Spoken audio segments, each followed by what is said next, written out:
स्वामी शब्दाचा हा अर्थ जाणून घेतलात तर तारक मंत्राचा अर्थही नव्याने उलगडेल, हे मात्र नक्की.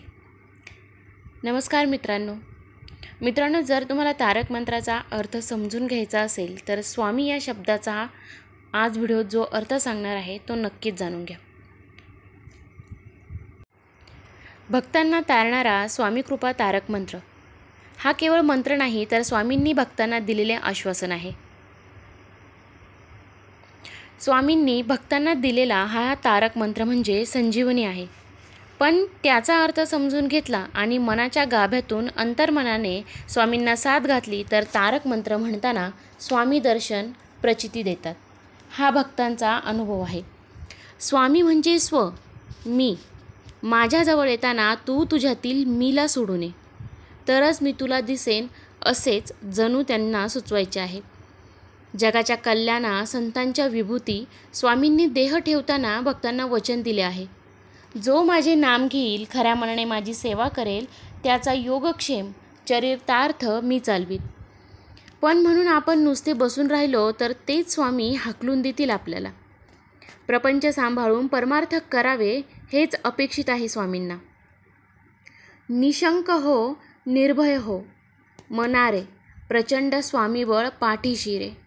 अतर्क्य अवधूत हे स्मरणगामी, अशक्य ही शक्य करतील स्वामी. कुठलीही शंका घेऊन माझे नाम घेऊ नकोस, माझी सेवा करू नकोस, अत्यंत निर्भय हो. कारण आता तू माझ्यावर सर्व सोपवले आहेस, पण आपण खरंच तसे करतो का? नाही. किती वेळा तारक मंत्र म्हणूनही आपण चिंता करत राहतो. ज्या क्षणी आपण तारक मंत्रात दिल्याप्रमाणे कुठलीही भय न ठेवता आणि कुठलीही शंका न घेता तारक मंत्र म्हणू, त्याच वेळी आपल्याला आपल्या पाठीशी असलेली त्यांची शक्ती कळेल.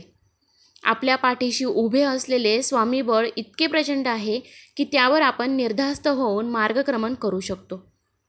त्यांच्या नुसत्या स्मरणानेही ते आपल्या हाकेला धावून येतात. त्यांची शक्ती अकालनाच्या पलीकडे आहे. प्रत्यक्षात कधीच शक्य न वाटणाऱ्या गोष्टी ते शक्य करतील यात शंकाच नाही. पण ते कधी? जर त्यांना ते वाटले तर आणि तरच. उठसूट सगळ्या गोष्टी शक्य होत नसतात. जिथे स्वामी पाय तिथे न्यून काय, स्वयंभक्त प्रारब्ध घडवी ही माय. आज्ञेविना काळ ना नेई त्याला, परलोकी ही ना भीती तयाला. आपण स्वामीचरण कधीच सोडू नयेत, कारण स्वामींच्या पायाशीच सर्व विश्व आहे. आपल्या भक्तांचे प्रारब्ध घडवणाऱ्या, आपल्यावर मायेची पखरण करणाऱ्या स्वामींना त्रिवार वंदन. हा इहलोक सोडून परलोकी जायची वेळ आली तरी स्वामी आज्ञेशिवाय आपल्याला प्रत्यक्ष काळही नेऊ शकणार नाही, अशी ही अलौकिक शक्ती आहे. परलोकात सुद्धा आपल्याला भिण्याचे कारण नाही, कारण आपल्या भक्तांना प्रत्येक क्षणी सांभाळणारी अशी ताकद म्हणजे स्वामी. उगाची भीतोसी भय हे पळू दे, जवळी उभी स्वामी शक्ती कळू दे.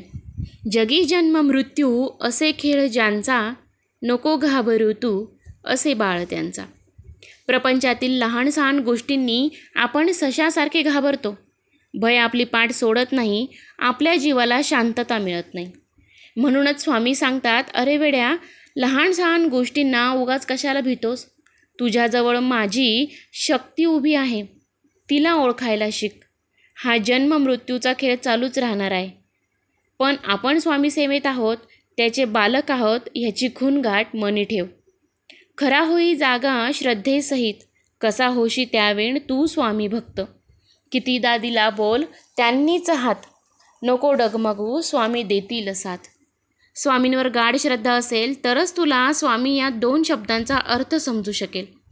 आणि तितकी खोलवर श्रद्धा असल्याशिवाय तू स्वामी भक्त होऊ शकणार नाहीस. आयुष्यात अनेक प्रसंगात तुला तारणारे स्वामीच आहेत. कित्येक संकटातून तुला बाहेर काढणारे तारणहार स्वामीच आहेत.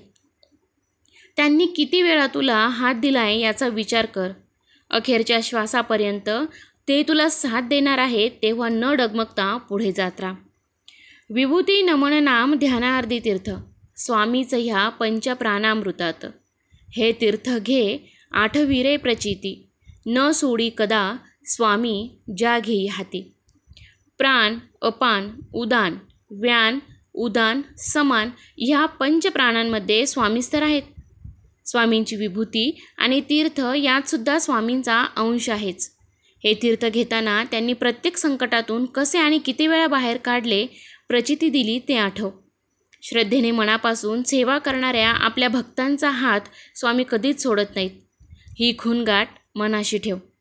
तर मित्रांनो, तुम्हीसुद्धा जर स्वामी सेवेकरी असाल तर तुम्हाला तुमच्या आयुष्यामध्ये स्वामींचे खूप काही अनुभव आलेले असतील. जर आणलेले असतील तर कमेंटमध्ये नक्की सांगा. कमेंटमध्ये श्री स्वामी समर्थ लिहायला विसरू नका. व्हिडिओ आवडला असेल तर लाईक करा, शेअर करा आणि चॅनलवरती नवीन असाल तर चॅनलला सबस्क्राईब करायला विसरू नका. धन्यवाद.